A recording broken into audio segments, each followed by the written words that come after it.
Et bonjour à vous, amis super indep, bienvenue dans notre vidéo. Cette semaine, on va regarder quels sont les documents légaux pour une auto-entreprise. On va essayer de regarder un petit peu tous les documents récurrents qu'on peut exiger, notamment pour travailler avec vous. En gros, on a l'attestation de régularité fiscale, l'attestation de vigilance, la RC Pro et le CABIS. On va regarder donc un par un à quoi servent ces documents et où est-ce qu'on peut les récupérer. L'attestation de régularité fiscale, on va la trouver sur le site de l'auto-entrepreneur, en général à la fin de l'année, on la réclame à la fin de l'année. Et ça sert à quoi? En gros, ça sert à prouver qu'on est en règle fiscalement parlant. Donc par fiscal, on entend du coup impôt sur le revenu et TVA. Donc si vous allez sur le site de l'URSSAF et que vous avez bien payé tous vos impôts et que vous avez fait toutes vos déclarations, vous pouvez obtenir cette attestation tout simplement dans le menu qui permet de récupérer les attestations. On a également l'attestation de vigilance qui est un peu plus connue parce qu'elle est plus souvent réclamée. Alors vous la trouvez aussi sur le site auto-entrepreneursaf.fr dans le même menu en fait, c'est juste un autre menu déroulant.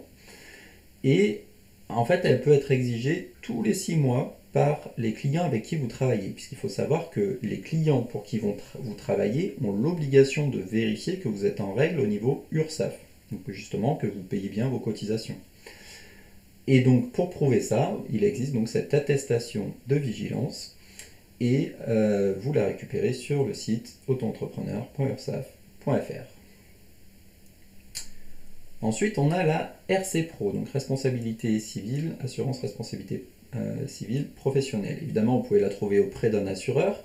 On la prend au début de son activité. Et à quoi ça sert? Ça sert tout simplement à se protéger en cas de faute.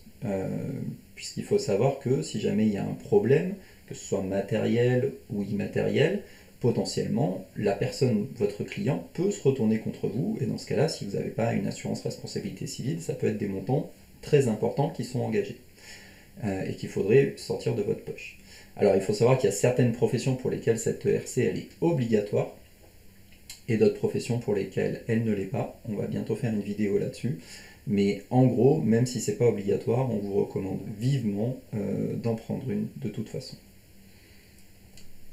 Et enfin, donc vous avez le fameux CABIS. Alors là-dessus, on a déjà fait une vidéo pour expliquer que tous les auto-entrepreneurs n'avaient pas de CABIS, donc il ne faut pas vous affoler si vous n'en avez pas forcément. Mais si vous en avez un, vous pouvez le trouver donc sur le site du greffe ou sur monidenum.fr, ce qui vous permet de l'obtenir gratuitement. En tout cas, on le reçoit au moins une fois au début de son activité. Et en gros, c'est la carte d'identité de l'entreprise. Mais voilà, je réinsiste, c'est seulement pour les activités commerciales et artisanales. Si vous êtes en profession libérale, vous n'avez pas de CABIS et c'est normal. Ce qui permet de justifier votre existence, c'est le récépissé de l'INSEE avec votre numéro SIRET. C'est tout ce que j'avais à vous dire cette semaine sur les documents utiles et importants donc en auto-entreprise. Comme d'habitude, si vous avez des questions ou des remarques, ça se passe en commentaire ou sur les réseaux sociaux. Merci beaucoup et très bonne journée.